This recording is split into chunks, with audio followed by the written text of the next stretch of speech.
ولا تجادلوا أهل الكتاب إلا بالتي هي أحسن إلا الذين ظلموا منهم وقولوا آمنا بالذي أنزل إلينا وأنزل إليكم وإلهنا وإلهكم واحد ونحن له مسلمون وكذلك أنزلنا إليك الكتاب فالذين آتيناهم الكتاب يؤمنون به ومن هؤلاء من يؤمن به وما يجحد بآياتنا إلا الكافرون وما كنت تتلو من قبله من كتاب ولا تخطه بيمينك إذا لارتاب المبطلون بل هو آيات بينات في صدور الذين أوتوا العلم وما يجحد بآياتنا إلا الظالمون وقالوا لولا أنزل عليه آيات من ربه قل إنما الآيات عند الله وإنما أنا نذير مبين أولم يكفهم أنا أنزلنا عليك الكتاب يتلى عليهم إن في ذلك لرحمة وذكرى لقوم يؤمنون قل كفى بالله بيني وبينكم شهيدا يعلم ما في السماوات والأرض والذين آمنوا بالباطل وكفروا بالله أولئك هم الخاسرون ويستعجلونك بالعذاب ولولا أجل مسمى لجاءهم العذاب وليأتينهم بغتة وهم لا يشعرون يستعجلونك بالعذاب وإن جهنم لمحيطة بالكافرين يوم يغشاهم العذاب من فوقهم ومن تحت أرجلهم ويقول ذوقوا ما كنتم تعملون يا عبادي الذين آمنوا إن أرضي واسعة فإياي فاعبدون كل نفس ذائقة الموت ثم إلينا ترجعون والذين آمنوا وعملوا الصالحات لنبوئنهم من الجنة غرفا تجري من تحتها الأنهار خالدين فيها نعم أجر العاملين الذين صبروا وعلى ربهم يتوكلون وكأين من دابة لا تحمل رزقها الله يرزقها وإياكم وهو السميع العليم ولئن سألتهم من خلق السماوات والأرض وسخر الشمس والقمر ليقولن الله فأنى يؤفكون الله يبسط الرزق لمن يشاء من عباده ويقدر له إن الله بكل شيء عليم ولئن سألتهم من نزل من السماء ماء فأحيا به الأرض من بعد موتها ليقولن الله قل الحمد لله بل أكثرهم لا يعقلون وما هذه الحياة الدنيا إلا لهو ولعب وإن الدار الآخرة لهي الحيوان لو كانوا يعلمون فإذا ركبوا في الفلك دعوا الله مخلصين له الدين فلما نجاهم إلى البر إذا هم يشركون ليكفروا بما آتيناهم وليتمتعوا فسوف يعلمون أولم يروا أنا جعلنا حرما آمنا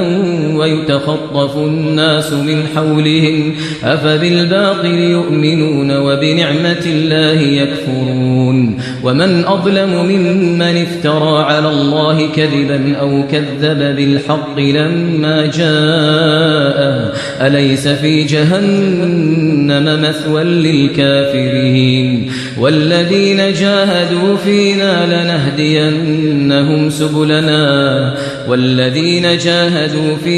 لنهدينهم سبلنا وإن الله لمع المحسنين. بسم الله الرحمن الرحيم. ألف لام ميم. غلبت الروم في أدنى الأرض وهم من بعد غلبهم سيغلبون في بضع سنين لله الأمر من قبل ومن بعد ويومئذ يفرح المؤمنون بنصر الله ينصر من يشاء وهو العزيز الرحيم. وعد الله لا يخلف الله وعده ولكن أكثر الناس لا يعلمون ظاهرا من الحياة الدنيا وهم عن الآخرة هم غافلون. أولم يتفكروا في أنفسهم ما خلق الله السماوات والأرض وما بينهما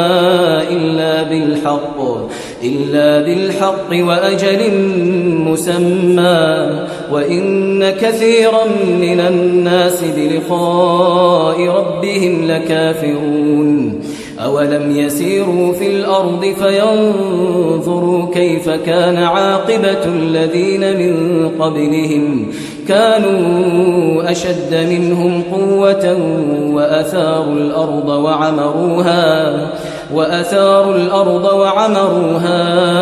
أكثر مما عمروها وجاءتهم رسلهم بالبينات فما كان الله ليظلمهم ولكن كانوا أنفسهم يظلمون. ثم كان عاقبة الذين أساءوا السوء أن كذبوا بآيات الله وكانوا بها يستهزئون. الله يبدأ الخلق ثم يعيده ثم إليه ترجعون. ويوم تقوم الساعة يبلس المجرمون ولم يكن لهم من شركائهم شفعاء وكانوا بشركائهم كافرين. ويوم تقوم الساعة يومئذ يتفرقون فأما الذين آمنوا وعملوا الصالحات فهم في روضة يحبرون وأما الذين كفروا وكذبوا بآياتنا ولقاء الآخرة فأولئك في العذاب محضرون. فسبحان الله حين تمسون وحين تصبحون وله الحمد في السماوات والأرض وعشيا وحين تظهرون. يخرج الحي من الميت ويخرج الميت من الحي ويحيي الأرض بعد موتها وكذلك تخرجون. ومن آياته أن خلقكم من تراب ثم إذا أنتم بشر تنتشرون. ومن آياته أن خلق لكم من أنفسكم أزواجا لتسكنوا إليها وجعل بينكم مودة ورحمة إن في ذلك لآيات لقوم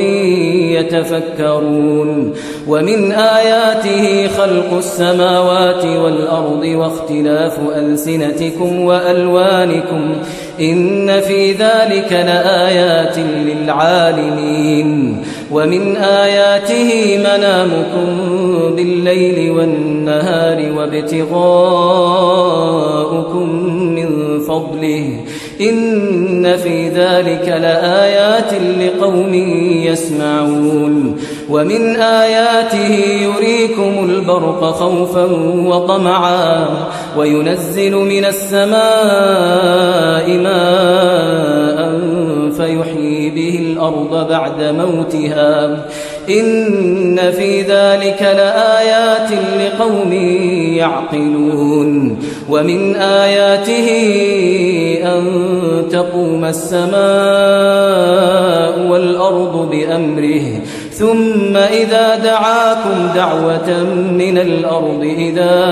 أنتم تخرجون وله من في السماوات والأرض كل له قانتون وهو الذي يبدأ الخلق ثم يعيده وهو أهون عليه وله المثل الأعلى في السماوات والأرض وهو العزيز الحكيم ضرب لكم مثلا من أنفسكم هل لكم مما ملكت أيمانكم من شركاء فيما رزقناكم فأنتم فيه سواء تخافونهم كخيفتكم أنفسكم كذلك نفصل الآيات لقوم يعقلون بل اتبع الذين ظلموا أهواءهم بغير علم فمن يهدي من أضل الله وما لهم من ناصرين فأقم وجهك للدين حنيفا فطرة الله التي فطر الناس عليها لا تبديل لخلق الله ذلك الدين القيم ولكن أكثر الناس لا يعلمون منيبين إليه واتقوه وأقيموا الصلاة ولا تكونوا من المشركين من الذين فرقوا دينهم وكانوا شيعا كل حزب بما لديهم فرحون وإذا مس الناس ضر دعوا ربهم منيبين إليه ثم إذا أذاقهم منه رحمة إذا فريق منهم بربهم يشركون ليكفروا بما آتيناهم فتمتعوا فسوف تعلمون أم أنزلنا عليهم سلطانا فهو يتكلم بما كانوا به يشركون وإذا أذقنا الناس رحمة فرحوا بها وإن تصبهم سيئة بما قدمت أيديهم إذا هم يقنطون أولم يروا أن الله يبسط الرزق لمن يشاء ويقدر إن في ذلك لآيات لقوم يؤمنون فآت ذا القربى حقه والمسكين وابن السبيل ذلك خير للذين يريدون وجه الله وأولئك هم المفلحون وما آتيتم من ربا ليربو في أموال الناس فلا يربو عند الله وما آتيتم من زكاة تريدون وجه الله فأولئك هم المضعفون الله الذي خلقكم ثم رزقكم ثم يميتكم ثم يحييكم هل من شركائكم من يفعل من ذلكم من شيء سبحانه وتعالى عما يشركون ظهر الفساد في البر والبحر بما كسبت أيدي الناس ليذيقهم بعض الذي عملوا لعلهم يرجعون قل سيروا في الأرض فانظروا كيف كان عاقبة الذين من قبل كان أكثرهم مشركين فأقم وجهك للدين القيم من قبل أن يأتي يوم لا مرد له من الله يومئذ يصدعون من كفر فعليه كفره ومن عمل صالحا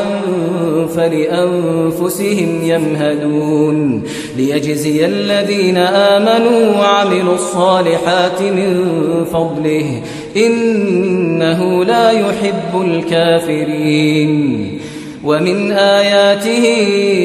أن يرسل الرياح مبشرات وليذيقكم من رحمته ولتجري الفلك بأمره ولتبتغوا من فضله ولعلكم تشكرون ولقد أرسلنا من قبلك رسلا إلى قومهم فجاءوهم بالبينات فانتقمنا من الذين أجرموا وكان حقا علينا نصر المؤمنين الله الذي يرسل الرياح فتثير سحابا فيبسطه في السماء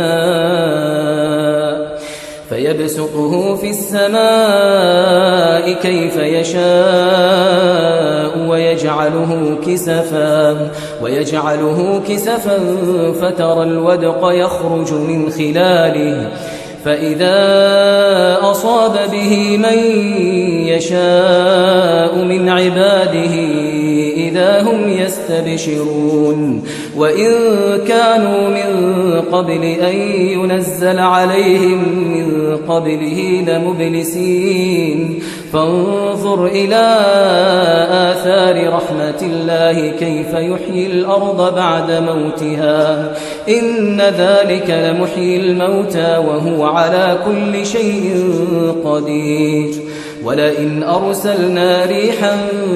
فرأوه مصفرا لظلوا من بعده يكفرون فإنك لا تسمع الموتى ولا تسمع الصم الدعاء إذا ولوا مدبرين وما أنت بهاد العمي عن ضلالتهم إن تسمع إلا من يؤمن بآياتنا فهم مسلمون الله الذي خلقكم من ضعف ثم جعل من بعد ضعف قوة ثم جعل من بعد قوة ضعفا وشيبة يخلق ما يشاء وهو العليم القدير ويوم تقوم الساعة يقسم المجرمون ما لبثوا غير ساعة كذلك كانوا يؤفكون وقال الذين أوتوا العلم والإيمان لقد لبثتم في كتاب الله إلى يوم البعث فهذا يوم البعث ولكنكم كنتم لا تعلمون فيومئذ لا ينفع الذين ظلموا معذرتهم ولا هم يستعتبون ولقد ضربنا للناس في هذا القرآن من كل مثل ولئن جئتهم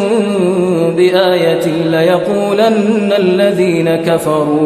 ليقولن الذين كفروا إن أنتم إلا مبطلون كذلك يطبع الله على قلوب الذين لا يعلمون فاصبر إن وعد الله حق ولا يستخفنك الذين لا يوقنون بسم الله الرحمن الرحيم ألف لام ميم تلك آيات الكتاب الحكيم هدى ورحمة للمحسنين الذين يقيمون الصلاة ويؤتون الزكاة وهم بالآخرة هم يوقنون أولئك على هدى من ربهم وأولئك هم المفلحون ومن الناس من يشتري لهو الحديث ليضل عن سبيل الله بغير علم ويتخذها هزوا أولئك لهم عذاب مهين وإذا تتلى عليه آياتنا ولى مستكبرا كأن لم يسمعها كأن في أذنيه وقرا فبشره بعذاب أليم إن الذين آمنوا وعملوا الصالحات لهم جنات النعيم خالدين فيها وعد الله حقا وهو العزيز الحكيم خلق السماوات بغير عمد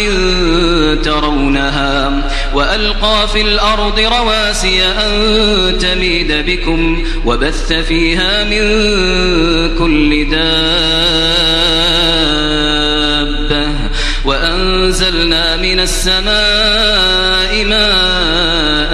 فأنبتنا فيها من كل زوج كريم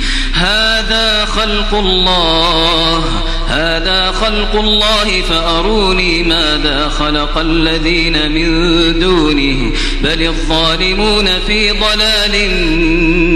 مبين ولقد آتينا لقمان الحكمة أن اشكر لله ومن يشكر فإنما يشكر لنفسه ومن كفر فإن الله غني حميد وإذ قال لقمان لابنه وهو يعظه يا بني لا تشرك بالله إن الشرك لظلم عظيم ووصينا الإنسان بوالديه حملته أمه وهنا على وهن وفصاله في عامين أن اشكر لي ولوالديك إلي المصير وإن جاهداك على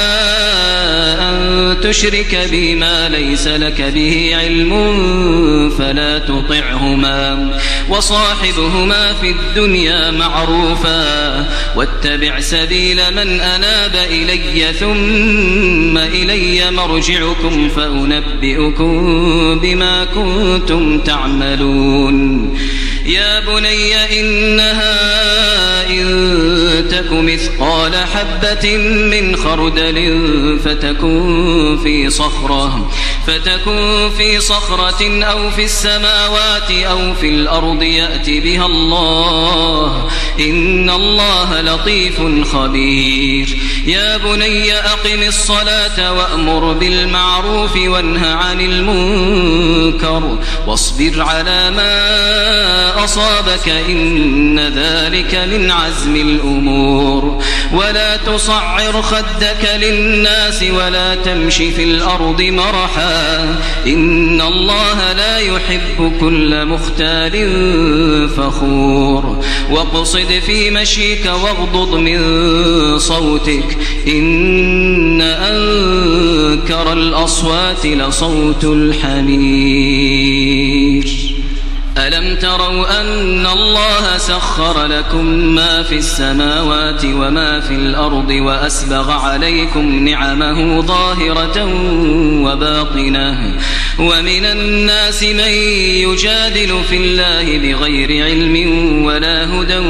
ولا كتاب منير وإذا قيل لهم اتبعوا ما أنزل الله قالوا بل نتبع ما وجدنا عليه آباءنا أولو كان الشيطان يدعوهم إلى عذاب السعير ومن يسلم وجهه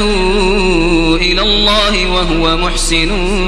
فقد استمسك بالعروة الوثقى وإلى الله عاقبة الأمور. ومن كفر فلا يحزنك كفره إلينا مرجعهم فننبئهم بما عملوا إن الله عليم بذات الصدور. نمتعهم قليلا ثم نضطرهم إلى عذاب غليظ. ولئن سألتهم من خلق السماوات والأرض ليقولن الله قل الحمد لله بل أكثرهم لا يعلمون. لله ما في السماوات والأرض إن الله هو الغني الحميد. ولو أن ما في الأرض من شجرة أقلام والبحر يمده من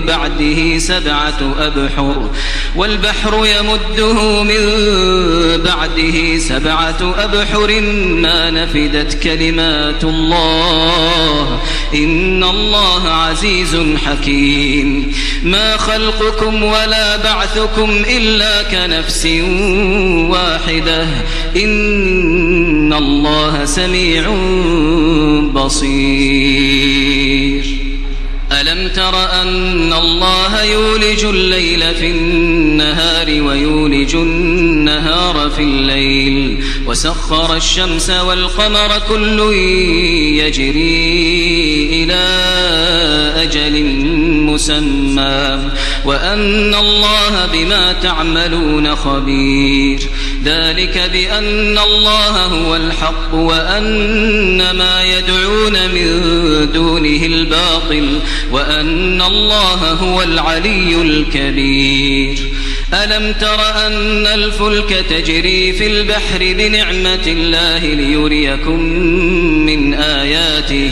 إن في ذلك لآيات لكل صبار شكور. وإذا غشيهم موج كالظلل دعوا الله مخلصين له الدين فلما نجاهم إلى البر فمنهم مقتصد وما يجحد بآياتنا إلا كل ختار كفور. يا أيها الناس اتقوا ربكم واخشوا يوما لا يجزي والد عن ولده ولا مولود هو جاز عن والده شيئا إن وعد الله حق فلا تغرنكم الحياة الدنيا ولا يغرنكم بالله الغرور. إن الله عنده علم الساعة وينزل الغيث ويعلم ما في الأرحام وما تدري نفس ماذا تكسب غدا وما تدري نفس بأي أرض تموت إن الله عليم خبير. بسم الله الرحمن الرحيم. ألف لام ميم تنزيل الكتاب لا ريب فيه من رب العالمين. أم يقولون افتراه بل هو الحق من ربك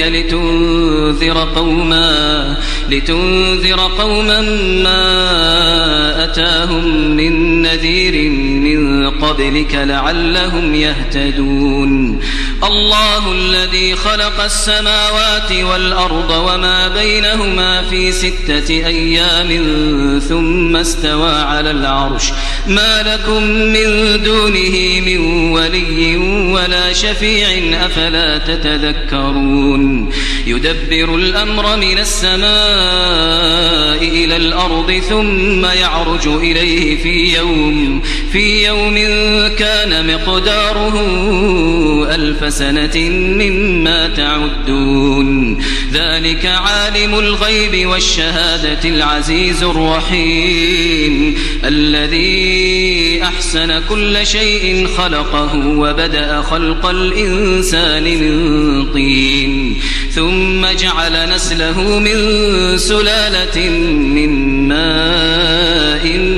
مهين ثم سواه ونفخ فيه من روحه وجعل لكم السمع والأبصار والأفئدة قليلا ما تشكرون وقالوا أئذا ضللنا في الأرض أئنا لفي خلق جديد بل هم بلقاء ربهم كافرون قل يتوفاكم ملك الموت الذي وكل بكم ثم إلى ربكم ترجعون ولو ترى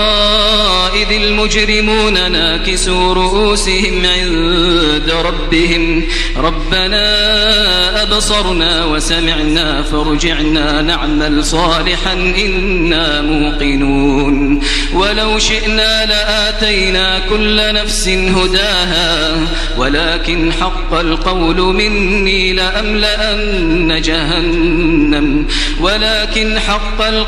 مني لأملأن جهنم من الجنة والناس أجمعين فذوقوا بما نسيتم لقاء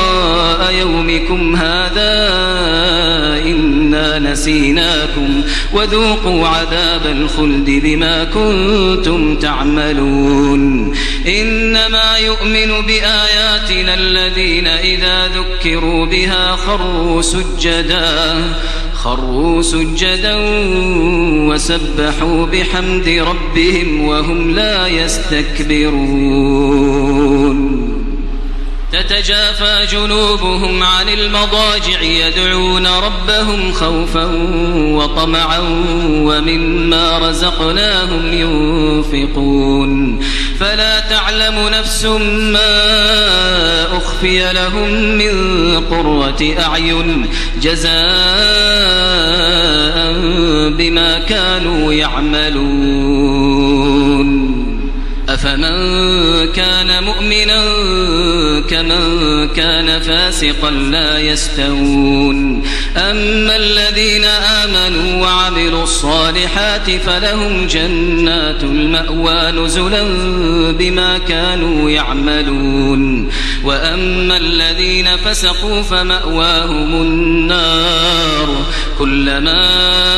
أرادوا أن يخرجوا منها أعيدوا فيها وقيل لهم ذوقوا عذاب النار الذي كنتم به تكذبون ولنذيقنهم من العذاب الأدنى دون العذاب الأكبر لعلهم يرجعون ومن أظلم ممن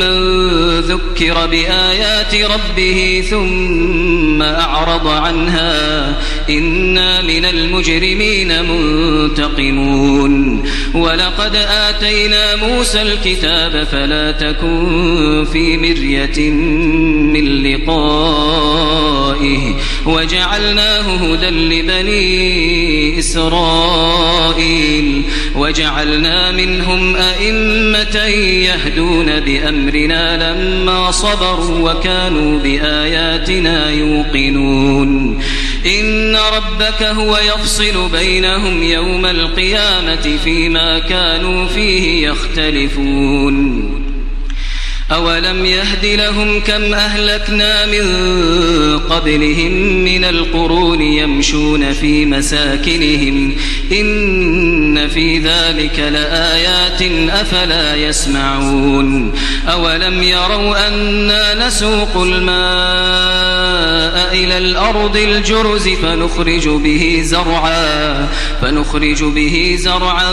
تأكل منه أنعامهم وأنفسهم أفلا يبصرون ويقولون متى هذا الفتح إن كنتم صادقين قل يوم الفتح لا ينفع الذين كفروا إيمانهم ولا هم ينظرون فأعرض عنهم وانتظر إنهم منتظرون. بسم الله الرحمن الرحيم. يا أيها النبي اتق الله ولا تطع الكافرين والمنافقين إن الله كان عليما حكيما واتبع ما يوحى إليك من ربك إن الله كان بما تعملون خبيرا وتوكل على الله وكفى بالله وكيلا ما جعل الله لرجل من قلبين في جوفه وما جعل أزواجكم اللائي تظاهرون منهن أمهاتكم وما جعل أدعياءكم أبناءكم ذلكم قولكم بأفواهكم والله يقول الحق وهو يهدي السبيل ادعوهم لآبائهم هو أقسط عند الله فإن لم تعلموا آباءهم فإخوانكم في الدين ومواليكم وليس عليكم جناح فيما أخطأتم به ولكن ما تعمدت قلوبكم وكان الله غفورا رحيما. النبي أولى بالمؤمنين من أنفسهم وأزواجه أمهاتهم وأولو الأرحام بعضهم أولى ببعض في كتاب الله من المؤمنين والمهاجرين إلا أن تفعلوا إلى أوليائكم معروفا كان ذلك في الكتاب مسطورا. وإذ أخذنا من النبيين ميثاقهم ومنك ومن نوح وإبراهيم وموسى وعيسى بن مريم وأخذنا منهم ميثاقا غليظا ليسأل الصادقين عن صدقهم وأعد للكافرين عذابا أليما. يا أيها الذين آمنوا اذكروا نعمة الله عليكم إذ جاءتكم جنود فأرسلنا عليهم ريحا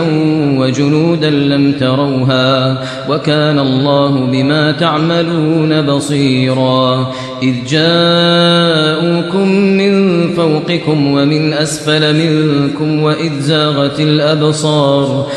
زاغت الأبصار وبلغت القلوب الحناجر وتظنون بالله الظنونا هنالك ابتلي المؤمنون وزلزلوا زلزالا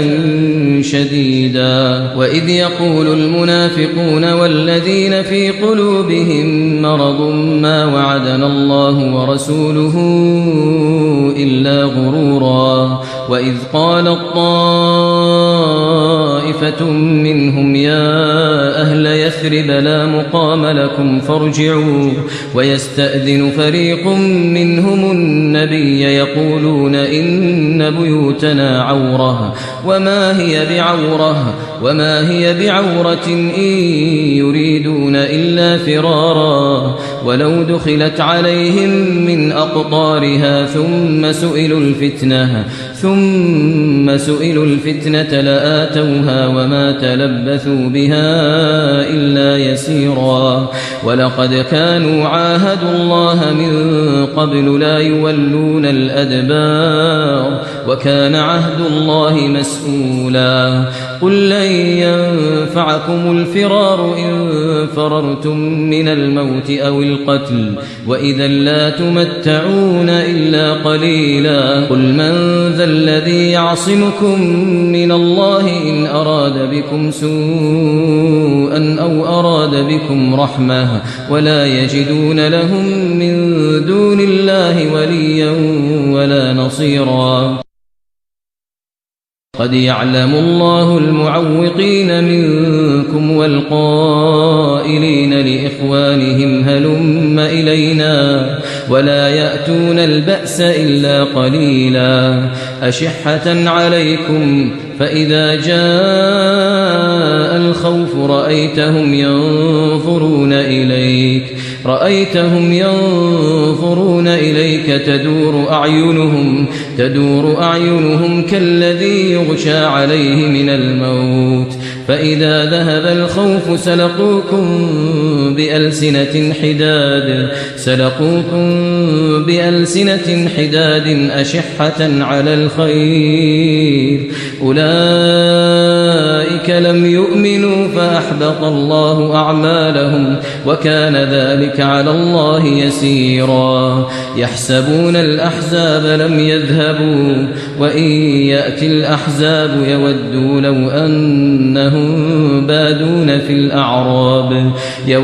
لو أنهم بادون في الأعراب يسألون عن أنبائكم ولو كانوا فيكم ما قاتلوا إلا قليلا لقد كان لكم في رسول الله أسوة حسنة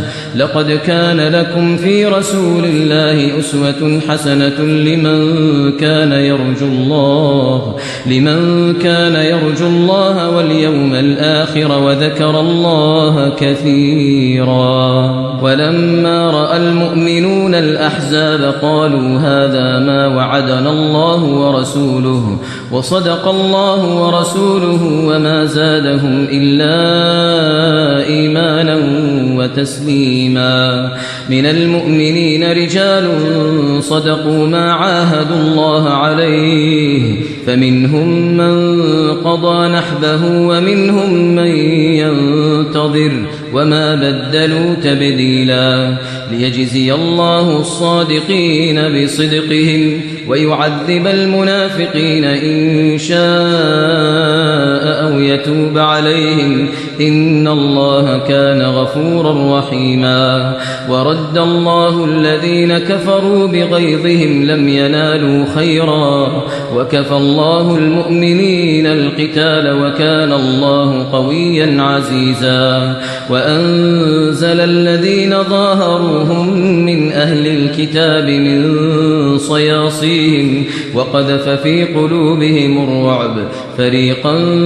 تقتلون وتأسرون فريقا وأورثكم أرضهم وديارهم وأموالهم وأرضا لم تطئوها وكان الله على كل شيء قديرا يا أيها النبي قل لأزواجك إن كنتن تردن الحياة الدنيا وزينتها فتعالين أمتعكن وأسرحكن سراحا جميلا وإن كنتن تردن الله ورسوله والدار الآخرة فإن الله أعد للمحسنات منكن أجرا عظيما يا نساء النبي من يأت منكن بفاحشة مبينة يضاعف لها العذاب ضعفين وكان ذلك على الله يسيرا